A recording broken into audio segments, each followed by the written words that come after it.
মইরা যায়। ওই যে লাইভে এসে একটা মেয়ে কয়েকদিন আগে, ব্যাস কি দেখতেছি যা কল্পনাও করি নাই। এক ছেলের বাড়ি মেয়ে আইসা কোথার থেকে আইসা হাজির বয়া রইছে, যাইব না বিয়ে করবে।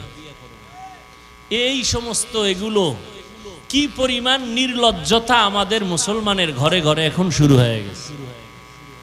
এর থেকে নির্লজ্জতা আর কি হতে পারে? আরে সব কিছুর মূলে নাটের গুরু মোবাইল। সব শেষ। হায় হায়, মোবাইলে উপকার করেছে একটা, ক্ষতি করেছে ৯৯টা।